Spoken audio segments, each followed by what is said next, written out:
afternoon, students. I am going to start my next lecture, hoping that you are enjoying your genetics chapter. Let us have a previous recap first. In the chapter Genetics and Evolution, we have first of all studied about the definition of genetics. The science which deals with the study of heredity and variation is called genetics. What is heredity? Heredity is the transmission of characters from one generation to the next generation, and variations are the slight differences found among the population.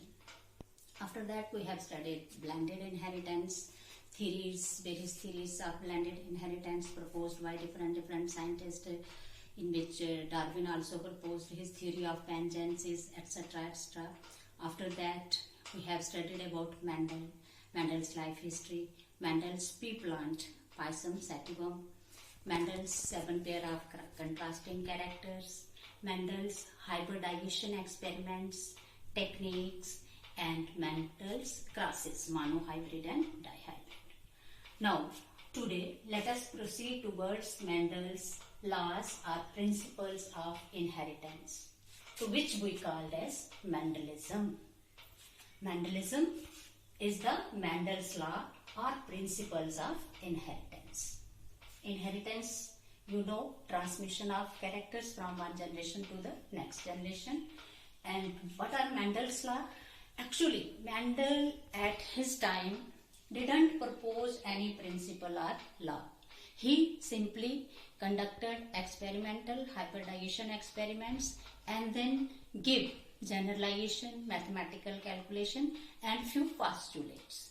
It was Corrine,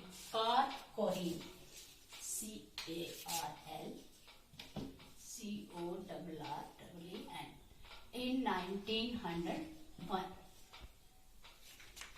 One of the rediscoverer of Mendel who thought that Mendel's work 16 years back had principles of inheritance. Mendel ने जो 16 साल पहले का काम किया था, कॉरिन को लगा कि वो बेसिक लॉज हैं हमारे इनहेरिटेंस के, हेरिडिटरी के. तो वो क्या था? मेंडल्स प्रिंसिपल और लॉज ऑफ इनहेरिटेंस हम स्टडी करते हैं. Inheritance of one gene and inheritance of two genes. Based on inheritance of one gene मैंने आपको करवाया था बेटा मोनोहाइब्रिड क्रॉस, और आप लोगों को मैंने उसकी प्रैक्टिस के लिए भी कहा था कि 7 पेयर ऑफ कंट्रास्टिंग कैरेक्टर्स जो मेंडल के हैं उनका तुम लोग प्रैक्टिस करोगे. और आप लोगों ने मेरे साथ कोई ज्यादा डिस्कस नहीं किया, तो मैं खुद ही फील कर सकती हूँ कि तुम लोग उसको अंडरस्टैंड कर पाए होंगे प्रॉपरली. तो पहला हम शुरू करेंगे law of dominance. Mendel has proposed 4 postulates. Mendel ने अपना जो रिसर्च वर्क था हाइब्रिडाइजेशन का, उसने postulates दिए थे, प्रिंसिपल्स और लॉज नहीं दिए थे. वो 4 postulates क्या थे? फर्स्ट postulate था लॉ ऑफ, जिसको हम कहते हैं principle of paired characters. Paired character जैसे हमने मोनोहाइब्रिड क्रॉस में तुम्हें मैंने बताया था कि एक इंडिविजुअल में एक कैरेक्टर के लिए मेंडल ने क्या कहा था? देयर आर सम थिंग्स, और उन सम थिंग्स को मेंडल ने क्या कहा था? उनको मेंडल ने कहा था फैक्टर्स. जैसे टॉलनेस के लिए कौन से फैक्टर्स दिए थे मेंडल ने? टी और टी असम्पशन थी. सिमिलरली डिवार्फनेस के लिए था small T and small T. Is it clear? अब क्या है लॉ ऑफ डोमिनेंस जो मेंडल का था? मेंडल ने क्या कहा था? जब मोनोहाइब्रिड क्रॉस बना, किसमें? पेरेंट्स लेंगे हम,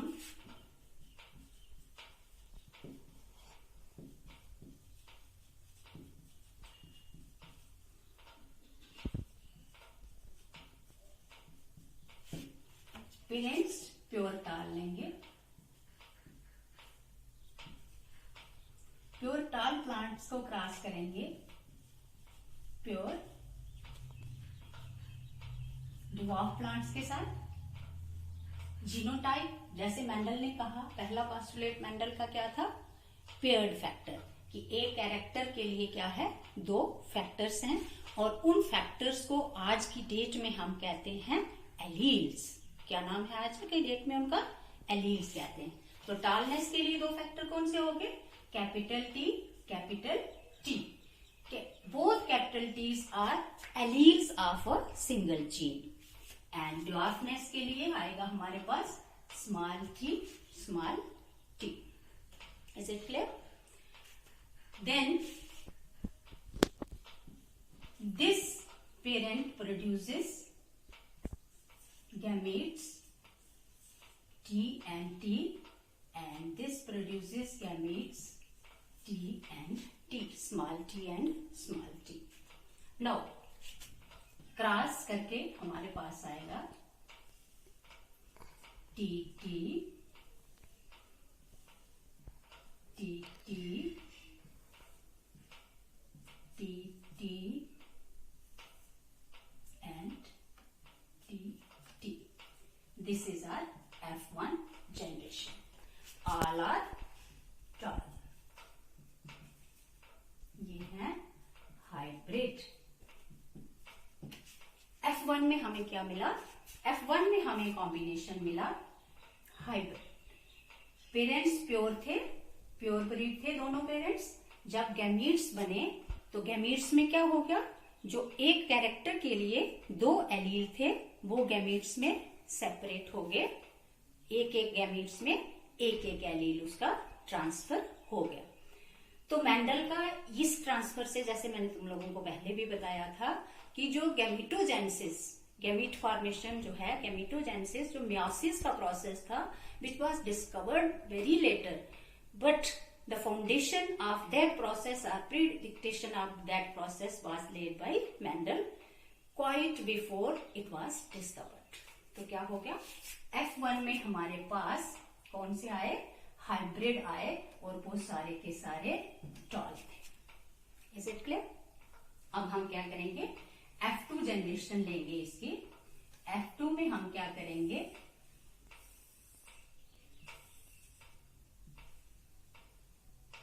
F2 का हम ये एक स्क्वायर से बनाएंगे। इस स्क्वायर को हम कहेंगे पुनेट स्क्वायर। वो डेफिनेशंस मैंने तुम लोगों को दी थी। डेफिनेशंस में पुनेट नाम का एक साइंटिस्ट था जिसने मेंडल के जो स्टैटिस्टिकल रिकॉर्ड्स थे उनको एक स्क्वायर में, प्लांट्स की जो काउंटिंग थी, स्क्वायर की शेप दी ताकि ये इजी हो जाए। और इस स्क्वायर को हम क्या बोलते हैं, पुनेट स्क्वायर बोलते हैं। तो ये क्या है, ये हमारे पास गैमीटोजेनेसिस के बाद इनके गैमीट्स हमारे पास आएंगे capital T, small T, here capital T, small T. These are male gametes, these are female gametes. Is it clear? अब स्क्वायर में हम इसको कैसे कैलकुलेट करते हैं, हमें क्रॉस बनाना है, ये वाला फीमेल, ये वाला mail, T and T. This is capital T and capital T. Then this capital T is crossed with this capital T, small t. Then this small t and capital T are crossed with each other, and then small t and small t are crossed with each other. Is it clear? Now we have F2. F2 में अब हमारे पास क्या आ गया, we have got 3 types of plants. One plant, pure tall. This is one. Next, hybrid tall. That are 2 plants. And dwarf. That is 1 plant. तो ratio क्या आई हमारे पास, ratio हमारे पास आ गई 1:2:1. This is genotypic ratio. और phenotypic ratio क्या आई, phenotypic में हमारे पास जिसके पास एक कैपिटल टी और दोनों कैपिटल टी हैं तो ये प्लांट कैसा होगा, ये प्योर टाल होगा। फिर जो प्लांट कैपिटल टी और स्मॉल टी हैं, ये कैसे होंगे? ये हाइब्रिड टाल होंगे, जैसे कि हमने F1 जनरेशन में देखे। और जिसके पास स्मॉल टी और स्मॉल टी डबल डोज में है, वो कैसे होंगे? वो होंगे हमारे पास डिवॉर्फ प्लांट्स। तो मोनो हाइब्रिड की फिनोटिपिक रेशियो क्या है? फिनोटिपिक रेशियो हमारी आई 3:1 और जीनोटिपिक रेशियो 1:2:1। ये क्या आ गई? हमारी जीनोटिपिक रेशियो आ गई। तो यहां से लॉ ऑफ डोमिनेंस क्या कहता है? मेंडल ने कहा कि जब हमने दो प्लांट्स को, प्योर टाल और प्योर डिवॉर्फ को क्रॉस किया, तो हमारे पास गैमीट्स में सिंगल सिंगल एलील आया। और जब उसके बाद हमने सीड कलेक्ट किए और उनको शो किया, तो हमारे पास जो F1 जनरेशन आया उसमें क्या था? सारे के सारे हाइब्रिड्स प्लांट थे। और उन हाइब्रिड में क्या था? एक प्लांट टाल था, ऑल प्लांट्स जो थे वो टाल थे। लेकिन अगर जीनोटिपिकली हम देखें तो वहां क्या था? वो प्योर टाल नहीं थे, वो हाइब्रिड टाल थे। तो F1 में जिस एलील ने अपने आप को एक्सप्रेस किया उसको हम कौन सा बोलेंगे? डोमिनेंट जीन बोलेंगे। तो हाइट ऑफ द प्लांट में जो कैपिटल टी है वो क्या है? It is dominant.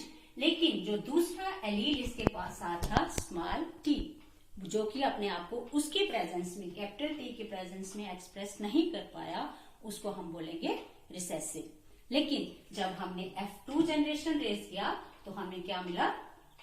जो जीन का जो कॉपी एलील जिसको हम बोलेंगे, अपने आप को इस जनरेशन में F1 में एक्सप्रेस नहीं कर पाया था, उसने अपने आप को एक्सप्रेस कहां जाके किया? F2 जनरेशन में। F2 में हमें प्योर टाल भी मिले, हमें हाइब्रिड टाल भी मिले और हमें डिवॉर्फ प्लांट भी मिले। तो इट मीन्स कि ये जो F1 में हमें डोमिनेंस वाला फैक्टर जो था वो प्रेजेंट है अगर डबल डोज में या सिंगल डोज में भी। दूसरे के एक्सप्रेशन को अगर वो सुप्रेस कर रहा है तो उसको हम क्या बोलेंगे? डोमिनेंट जीन बोलेंगे। और जिसका इफेक्ट वो मास्क कर रहा है, सुप्रेस कर रहा है, उसको हम क्या बोलेंगे? रिसेसिव जीन बोलेंगे। तो स्मॉल टी कौन सा आ गया हमारे पास? ये रिसेसिव एलील है। रिसेसिव अपने आप को तभी एक्सप्रेस करेगा जब उसके पास उसका डबल डोज होगा। तो ये क्या हो गया हमारे पास? Law of dominance. Is it clear? किससे हमें इसका मिला? इसका हमें जो लॉ ऑफ डोमिनेंस है, इसका हमें जो प्रूफ मिला वो किससे मिला? Mono hybrid cross. हाइब्रिडाइजेशन करी हमने किसकी? एक ही कैरेक्टर की। मोनो हाइब्रिड मैंने पहले पिछली लेक्चर में तुम्हें बताया है, क्रॉस प्रैक्टिस किया होगा तो समझ रहे होंगे तुम लोग। तो मोनो का मीन्स वन, एक कैरेक्टर का जब क्रॉस बनाया तो उसको हमने क्या बोला? मोनो हाइब्रिड क्रॉस बोला। और मोनो हाइब्रिड क्रॉस से हमें क्या प्रूफ हुआ कि मोनो हाइब्रिड क्रॉस में एक जीन जो अपने आप को F1 में एक्सप्रेस करता है, दूसरे को सुप्रेस करता है, उस जीन को हम कहेंगे डोमिनेंट जीन। और hence it produce law of dominance. लेकिन लॉ ऑफ डोमिनेंस भी फॉरेन ने 1903 में दिया था, मेंडल ने इसको लॉ नहीं किया था, कहा था। और अब भी बहुत सारे जो साइंटिस्ट हैं वो इसको एज लॉ नहीं मानते हैं। Is it okay? अब है significances of mono hybrid cross. It explains why individuals of F1 generation express traits of only one parent. इस क्रॉस से हमें क्या पता चलता है कि F1 के जो इंडिविजुअल्स हैं, जो हाइब्रिड हैं, वो अपने आप को सिर्फ एक ही ट्रेट एक्सप्रेस क्यों करते हैं? दूसरा है law of dominance is able to explain the occurrence of 3:1 ratio in F2 generation. F2 generation की जो रेशियो आई, फिनोटिपिक रेशियो 3:1, उस रेशियो को हम कौन सी कहते हैं? मोनो हाइब्रिड रेशियो कहते हैं। And third one is it indicates why mix population is superior as it hides many of the defective recessive alleles. हम कहते हैं हाइब्रिड विगर का नाम लेते हैं कि जो हाइब्रिड होते हैं वो स्ट्रांग होते हैं, पोटेंशियल होते हैं। क्यों होते हैं? इधर किस क्रॉस से हमें, मोनो हाइब्रिड क्रॉस से ये चीज क्लियर हो जाती है हाइब्रिड विगर वाली, कि इसमें क्या करते हैं? It indicates why mix population is superior as it hides many of the defective recessive alleles. ये बहुत सारे रिसेसिव एलील जो डिफेक्टिव हैं उनको क्या कर देता है, हाइड कर देता है। Is it clear? समझ आ गया बेटा लॉ ऑफ डोमिनेंस। अब हम चलेंगे लॉ ऑफ सेग्रीगेशन की तरफ। तो law of segregation by Correns is called first law of inheritance. Inheritance का फर्स्ट लॉ हम किसको कहते हैं? कोरेंट ने किसको कहा था? Law of. Hence monohybrid cross also gives us law of segregation. So monohybrid cross as I have told you earlier, cross between single pair of contrasting character is called monohybrid cross. तो इसमें अब law of segregation में क्या है बेटा, जब हम एक क्रॉस बना रहे हैं प्योर टाल प्लांट्स के साथ प्योर डिवार्फ प्लांट का हाइब्रिडाइजेशन कर रहे हैं, तो गैमेटोजेनेसिस में क्या होगा, मैंने जैसे आपको पहले बताया कि ये दो एलील जो हैं ये क्या करेंगे, सेग्रीगेट करेंगे और गैमीट में क्या आएगा हमारे पास, सिंगल एलील आएगा, प्योर टाल में भी और डिवॉर्फ में भी। Is it clear? तभी जब इसका F1 हाइब्रिड बनेगा तो वो क्या होगा, T एंड T हाइब्रिड, और ये क्या होगा, ये भी हमारे पास टाल ही होंगे क्योंकि कैपिटल T जो है वो क्या है, डोमिनेंट है। तो law of segregation means, next हम इस लॉ को law of purity of gametes भी कहते हैं।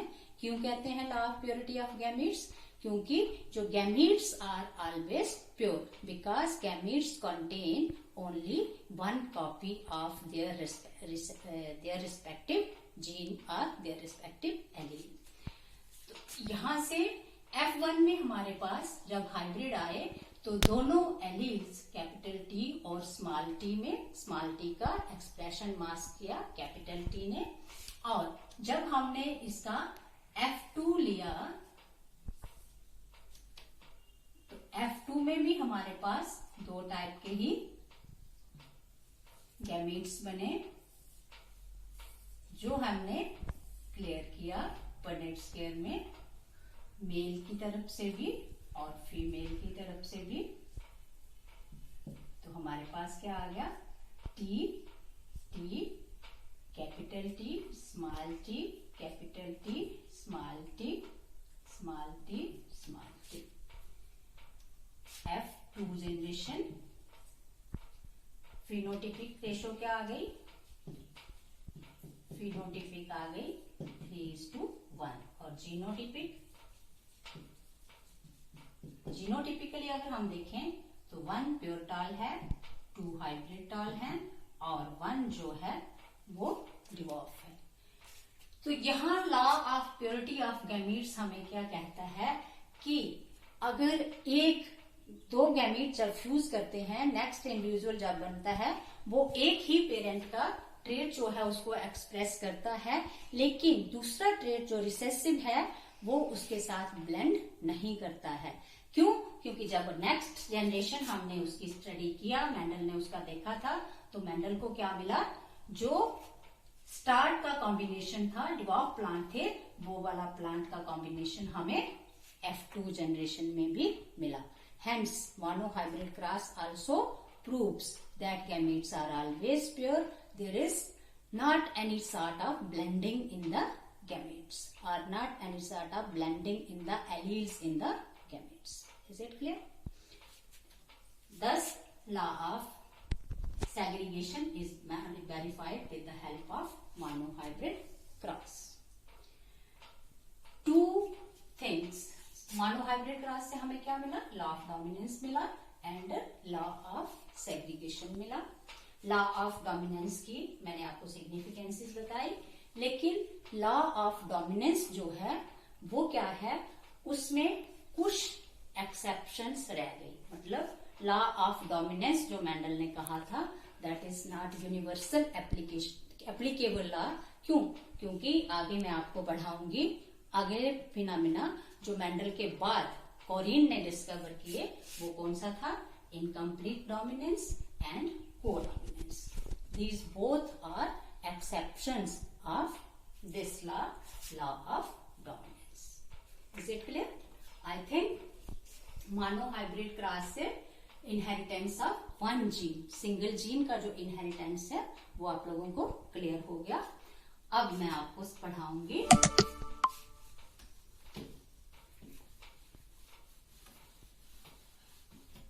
Inheritance of two genes based on dihybrid cross.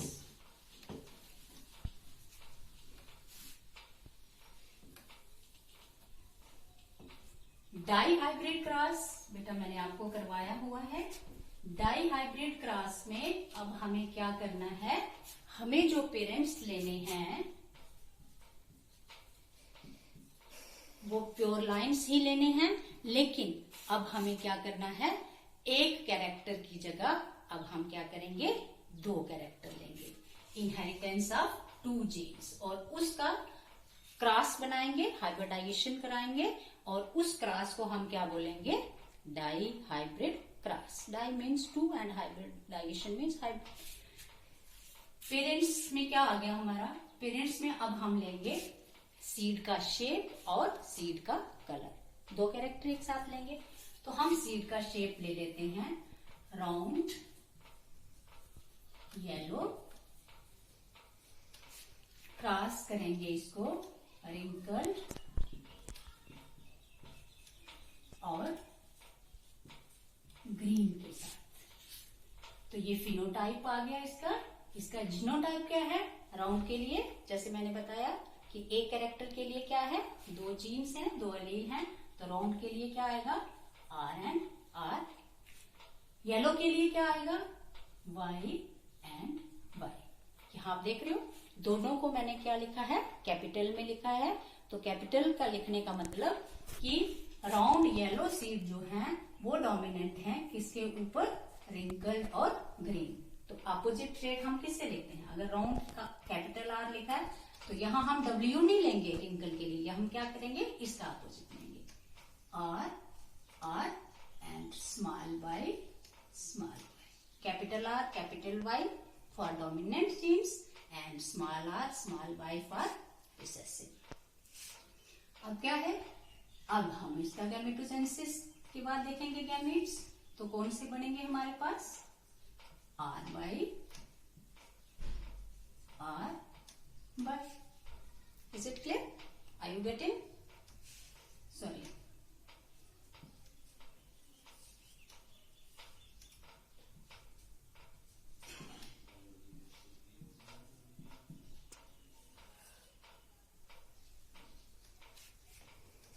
अब F1 में क्या होगा, F1 में हमारे पास आएगा इंडिविजुअल, वो होगा R R Y Y.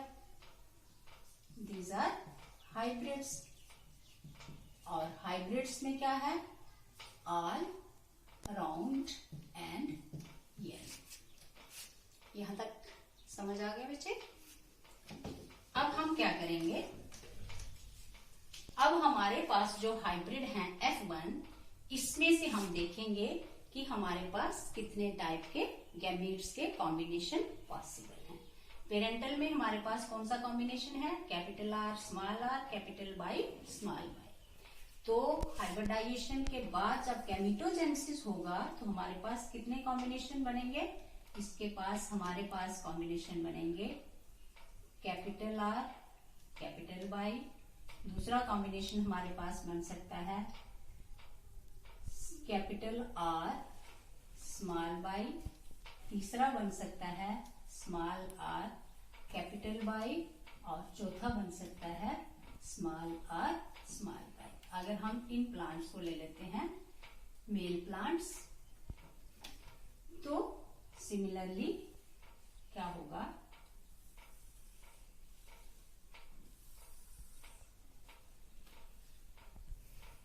Female के भी हम कॉम्बिनेशन ले लेंगे, सेम बनेंगे आर वाई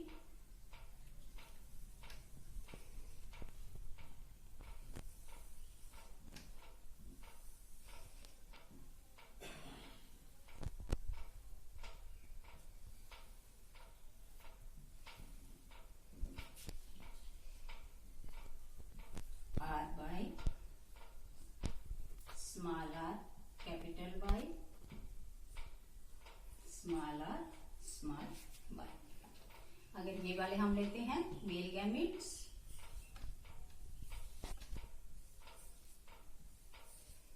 तो ये कौन से आगे, ये हमारे पास आगे फीमेल गैमेट्स। अब नेट स्क्वायर से हमें क्या है, बहुत इजी हो जाता है कैलकुलेट करना। कैसे, देखो सिर्फ फर्स्ट पहले हम इसको लेंगे आर बाई, तो क्या बन जाएगा हमारे पास, इसको और इसको क्रॉस करेंगे, capital R capital R capital Y capital Y. दूसरा हम बनाएंगे ये वाला, और सेकंड यहां से capital R capital Y small Y. Next capital R small R capital Y capital Y. Next capital R capital by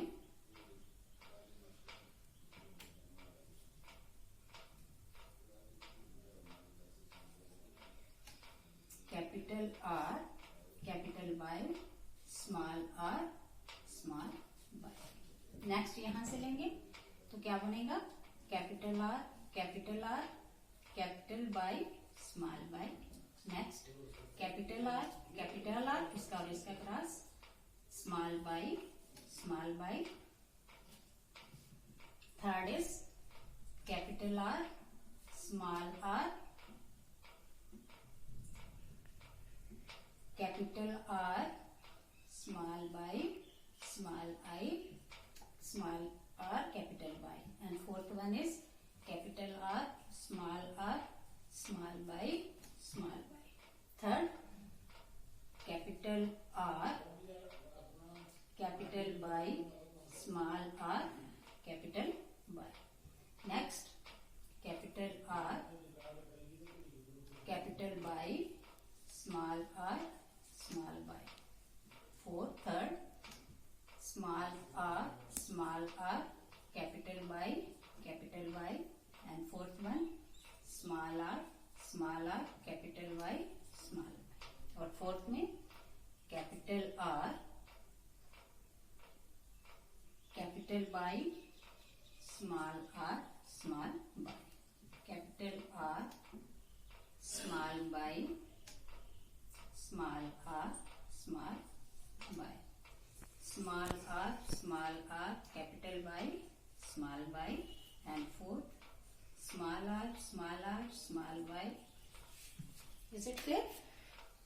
तो अब हम देखेंगे बेटा, ये जो क्रॉस बना जहां हमने दो कैरेक्टर्स लिए डाई हाइब्रिड क्रॉस, तो F1 जनरेशन में जो हाइब्रिड बना, जिन दो कैरेक्टर ने अपने आप को एक्सप्रेस किया उनको हमने क्या बोला, उनको हमने बोला डोमिनेंट कैरेक्टर्स, और जो जिनका इफेक्ट मास्क कर दिया उन्होंने, सुप्रेस कर दिया, उनको हमने बोला रिसेसिव। जब उनका गैमेटोजेनेसिस करके हमने F2 जनरेशन देखा तो हमारे पास क्या आया, अब यहां हमने देखना है। जहां भी हमारे पास कैपिटल आर और कैपिटल बाई होगा, वो प्लांट कैसे होंगे, वो प्लांट हमारे होंगे, सॉरी उनके सीड्स जो होंगे वो होंगे राउंड और येलो। तो यहाँ हम काउंट करते हैं राउंड येलो कौन कौन सा होगा, ये भी राउंड येलो है क्योंकि हमारे पास सिंगल कैपिटल आर है। ये आपने देखना है चाहे वो सिंगल डोज में है चाहे वो डबल डोज में। दूसरा भी हमारे पास कैपिटल वाई भी है, आर भी है, तो ये भी हमारे पास राउंड येलो। तीसरा यहाँ भी हमारे पास कैपिटल वाई है और आर है, तो ये भी। फोर्थ में भी सेम कॉम्बिनेशन, 4 हो गए। यहाँ भी हमारा कैसा होगा, राउंड येलो। यहाँ कैसा होगा, ये वाला कैपिटल आर और स्मॉल वाई। तो स्मॉल वाई जो है वो क्या है, ग्रीन है, लेकिन यहाँ कौन सा कॉम्बिनेशन है, राउंड के साथ ग्रीन है। पहले किसके साथ था, राउंड के साथ येलो था, अब नया कॉम्बिनेशन कौन सा बना, round green. Are you getting? और ये भी हमारे पास यहाँ भी कैपिटल आर कैपिटल वाई है, तो ये भी राउंड येलो होगा। और ये वाला यहाँ पे हमारे पास राउंड तो है लेकिन फिर बाई और बाई है, तो ये कौन सा आ गया हमारे पास, ये अगेन राउंड ग्रीन। नेक्स्ट ये भी राउंड येलो होगा, ये भी राउंड येलो होगा। और ये वाला हमारे पास डबल आर स्मॉल है तो रिंकल येलो। और ये वाला हमारे पास रिंकल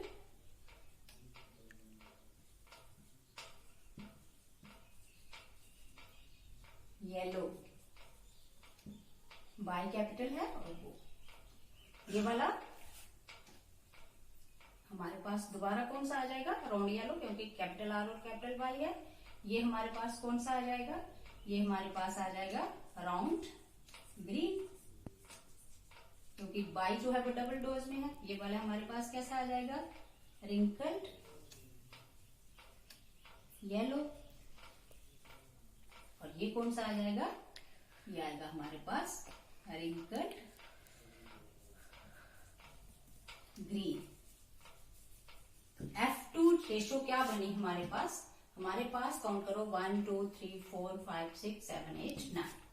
जो 9 प्लांट्स थे वो कैसे थे, राउंड येलो। कितने आए, 9। ठीक है, फिर काउंट करो उसके बाद राउंड ग्रीन। तो राउंड ग्रीन कितने हैं, 1 2 एंड 3।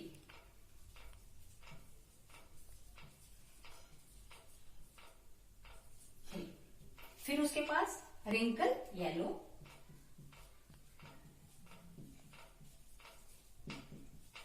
रिंकल्ड येलो कितने हैं, अगेन 1 2 एंड 3। और रिंकल्ड ग्रीन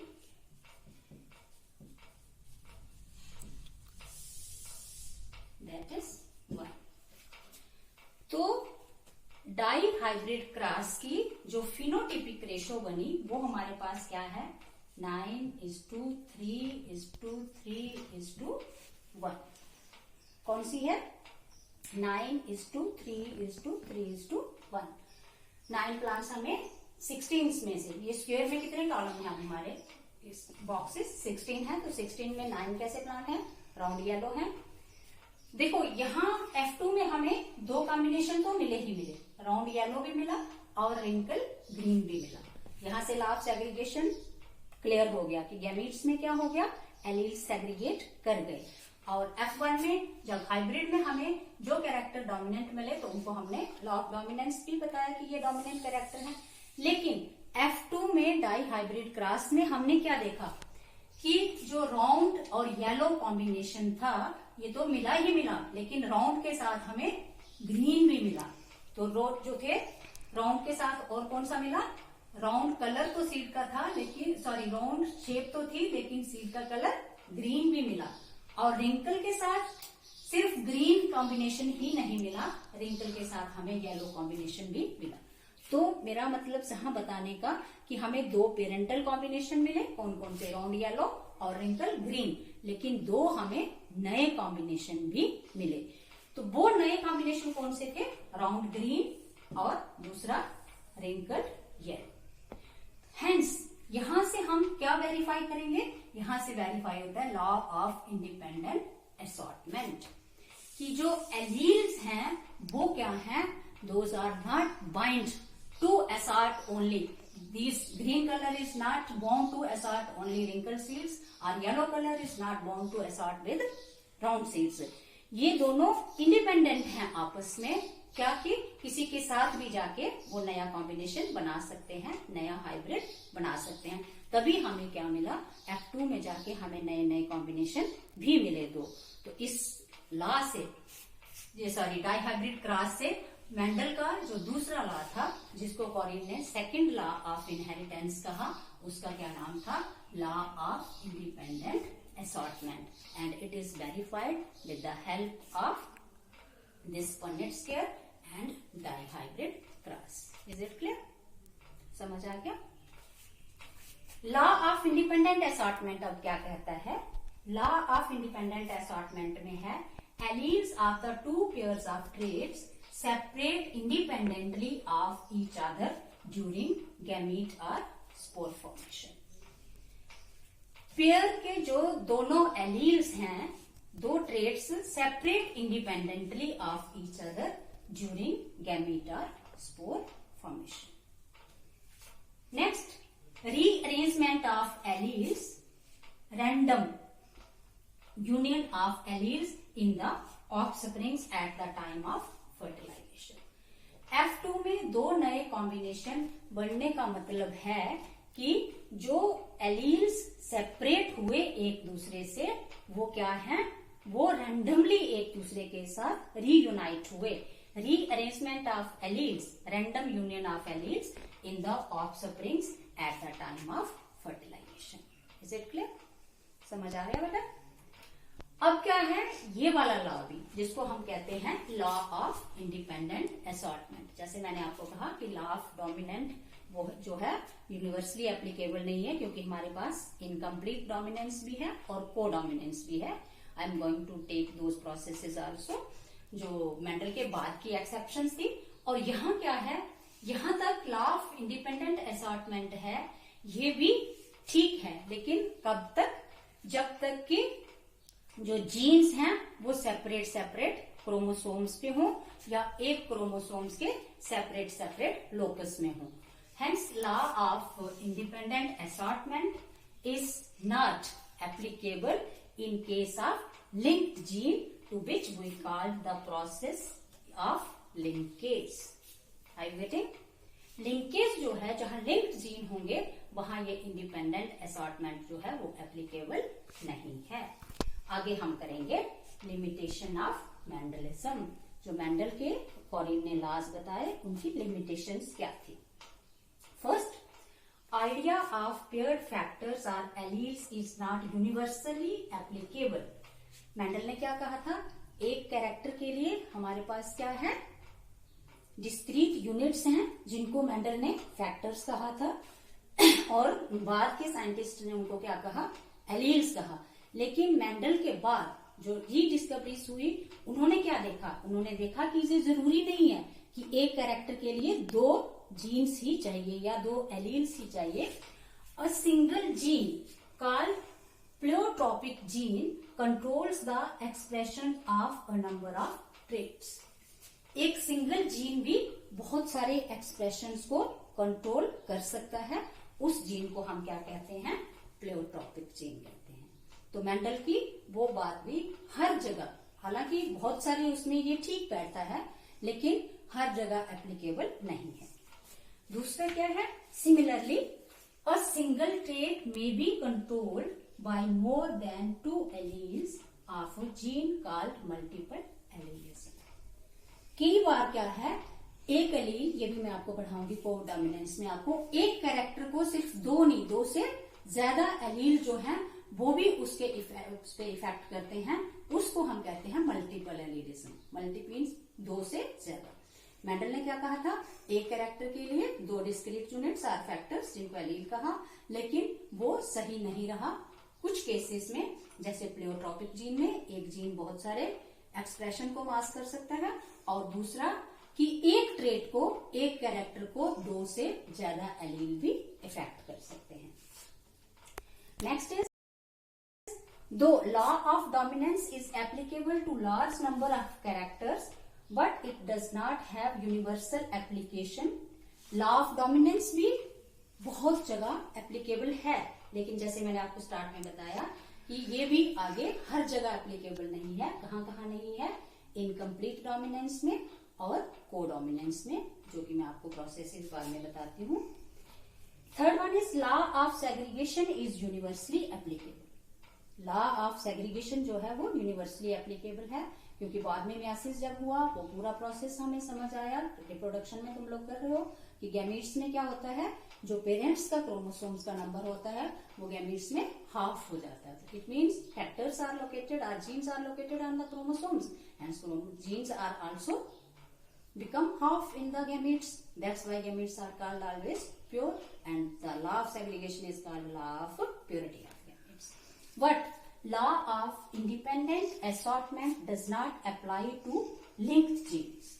लिंकेज जो प्रोसेस है, जो जीन्स आपस में लिंक रहते हैं, उनमें लॉ ऑफ इंडिपेंडेंट असॉर्टमेंट जो है वो वर्क नहीं करता है. तो क्या हो गया, ये कुछ लिमिटेशंस रही मेंडल की.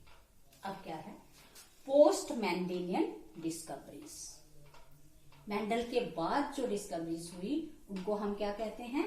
मेंडल के टाइम की जो मेंडल की डिस्कवरीज थी उनको हमने क्या कहा? उनको हमने कहा मेंडलिज्म। और मेंडल के बाद की जो डिस्कवरीज हुई उनको हमने क्या कहा? Post Mendelian discoveries. उसमें क्या है? Gene interaction. जीन इंटरएक्शन क्या है? In post-Mendelian discoveries, we will discuss gene interaction. Gene interaction is of two types: intra-allelic or intragenic.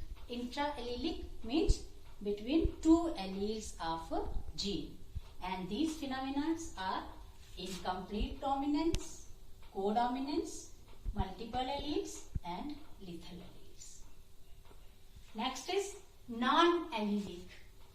Intra-allelic means intergenic, within the genes, within two alleles. And non-allelic, as the word itself indicates, is intergenic, between the two genes. And under that, we will study epistasis, duplicate genes, complementary genes, and supplementary genes. All these processes, which we called as post-Mendelian discoveries, ये सारी की सारी discoveries जो Mendel के बाद में हुई, ये हम डिस्कस करेंगे अपने आने वाले लेक्चर्स में. तो hope you enjoyed your lecture. Go through the whole lecture and any doubts welcome in WhatsApp. Okay, thanks.